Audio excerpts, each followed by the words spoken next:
ये आज आप फोर्थ क्लास में लेसन 2 हिंदी फर्स्ट में आप पढ़ेंगे सजा माफ। बच्चों, ये कहानी है अपने शासनकाल में शुरू के वर्षों में अशोक जो नामक राजा थे वो बहुत ही क्रूर और निर्कुश अन्याय राजा के रूप में जाने जाते थे। कई युद्धों में विजय पाकर भी वे सम्राट बने। ठीक है। इसके बाद एक ऐसा समय आया कलिंग विजय करने के बाद जब उन्होंने बौद्ध धर्म ग्रहण कर लिया। उसके बाद वह एक न्यायप्रिय प्रजापालक, दयालु और कुशल शासक के रूप में प्रसिद्ध हुए। एक दिन सम्राट अशोक अपने राज्य का कारागार देखने गए। वहां उनकी दृष्टि 4 कैदियों पर पड़ी। अधीक्षक से कहकर उन लोगों ने 4 कैदियों को अपने पास बुलवाया। पहले कैदी से पूछा, भी तुम यहाँ क्यों लाए गए हो? वह बोला, महाराज मैं निर्दोष हूँ। नगर सेठ के घर चोरी हुई है। नगर कोतवाल वास्तविक चोर को पकड़ नहीं पाए। अपनी यही कमजोरी छिपाने के लिए उन्होंने मुझे पकड़कर यहाँ पहुंचा दिया। सम्राट ने दूसरे कैदी से कारागार आने का कारण पूछा। वह भी यही बोला, महाराज मैं भी चोरी के जुर्म में यहाँ लाया गया हूँ, पर मैं बेकसूर हूँ। नगर कोतवाल की मुझसे शत्रुता थी। उन्होंने बदला लेने के लिए यहाँ मुझे बंद कर दिया। अब सम्राट ने तीसरे कैदी की ओर उन्मुख हुए। मैं भी निर्दोष हूँ महाराज। तीसरे कैदी ने कहा, मैं नगर कोतवाल को रिश्वत न दे सका। परिणाम यह हुआ कि चोरी का अपराध मेरे सिर पर मढ़ दिया गया।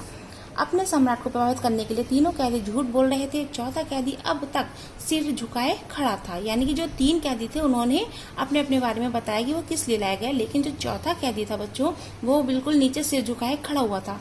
क्यों? सम्राट ने उससे पूछा, अरे तुम? मैं क्या कहूँ महाराज, मैंने चोरी की।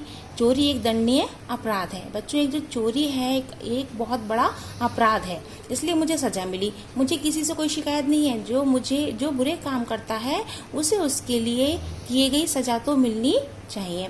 सम्राट इस चौथे कैदी से बहुत प्रभावित हुआ। क्यों प्रभावित हुआ बच्चों? क्योंकि उसने अपनी बात को बिल्कुल सत्यता के साथ कहा। उसने झूठ नहीं बोला। अब सम्राट इस चौथे कैदी से प्रभावित होकर पूछा, तुमने चोरी क्यों की? अब विवश होकर महाराज चौथा कैदी बोला, मेरे पिता नहीं है, घर में सिर्फ बूढ़ी माँ है। काफी समय तक मैंने काम की तलाश की पर मुझे कोई काम ना मिला। अचानक मेरी माँ बीमार हो गई। उनकी दवा के लिए मेरे पास पैसे नहीं थे। उनकी जान बचाने के लिए मैंने एक वैद्य की दुकान से दवाइयाँ की चोरी की और पर पकड़ लिया गया और नगर कोतवाल ने मुझे कारागार में डाल दिया। सम्राट ने कारागार अधीक्षक से कहा, इसे छोड़ दो क्योंकि इसने विवशतावश चोरी की है और इसे अपने किए का पछतावा भी है। सबसे बड़ी बात यह है कि इसने अपने बारे में सब कुछ सच बताया। फिर सम्राट उस चौथे कैदी की ओर देखकर बोला, यहाँ से मुक्त होने के बाद तुम राज्य दरबार में आना। मैं तुम्हें दरबार में काम दूंगा ताकि भविष्य में तुम्हें ऐसा काम ना करना पड़े। इतना कहकर सम्राट चले गए। कारागार के अधीक्षक ने उस चौथे कैदी को मुक्त कर दिया। सच्चाई के कारण उसकी सजा माफ की, जबकि झूठ बोलने के अपराध में अन्य तीनों कैदियों को सजा और बढ़ा दी गई। यानी कि बच्चों क्या फल हुआ? चोरी तो एक दंडनीय अपराध है, लेकिन उन जो 4 कैदी थे उनमें से 3 ने झूठ बोला जिसके कारण उनको सजा मिली। और लेकिन जो चौथे कैदी ने जुर्म तो क्या था, चोरी तो की थी, अपराध तो क्या था, लेकिन उसकी सजा माफ क्यों हुई? क्योंकि उसने सच बोला। और बच्चों इसलिए कहते हैं कि हमेशा सत्य बोलना चाहिए और बुरे काम नहीं करना चाहिए। ठीक है।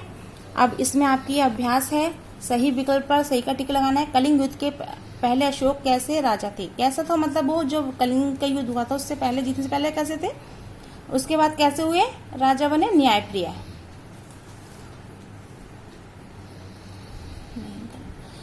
अन्याय राजा था। अशोक को अपने बारे में सच किसने बताया? चौथे कैदी ने। चौथा कैदी दवाइयों की चोरी के लिए विवश क्यों हुआ? क्योंकि उसकी माँ बीमार थी। बच्चों ये नंबर 2 दे रखा है। कहानी के इस अनुच्छेद को पढ़कर प्रश्नों के उत्तर दीजिए। यानी कि जो ये आपका पैराग्राफ है आप इसको बहुत ध्यान से पढ़ेंगे, कॉपी में लिखेंगे। उसके बाद जो इनके प्रश्न हैं इनको भी आपको इसमें से ही छांट कर लिखना है। ये कार्य आप अपना आप ही करना है आपको। इसके बाद आपके नीचे लिखे दिए प्रश्नों के उत्तर वो आपको मिलेंगे। और ये आपकी एक्सरसाइज है जिनको किया गया है। नंबर 5 देखिए, नीचे लिखे शब्दों के स्त्रीलिंग रूप चुनकर लिखिए और इन्हें याद भी कीजिए। इसमें आपको स्त्रीलिंग इनमें से छांटने हैं पैराग्राफ में से और आपको इनको लिखना है। इसके बाद नेक्स्ट पेज पर आइए, पढ़िए, समझिए और 2-2 शब्द बनाइए। द को मिलाकर क्या बनता है? द यानी कि बौद्ध, प्रसिद्ध, शुद्ध। ठीक, ऐसे द या बना के क्या बनता है? घ वैद्य, नैवेद्य, विद्या। द और व द्वै, द्वारिका, द्वारा, द्वार। ठीक, ता और रा को मिला के बच्चों बनता है त्र। इससे क्या बना? मित्रता, शत्रुता, पत्र। ठीक है बच्चों। और जो भी कार्य करेंगे आप हिंदी फर्स्ट में की कॉपी में, सबसे पहले आपको एक पेज की राइटिंग करनी है, यानी कि सुलेख करना है, उसके बाद शब्दार्थ करने हैं, उसके बाद आप उसमें प्रश्न उत्तर करेंगे। ठीक है, थैंक यू।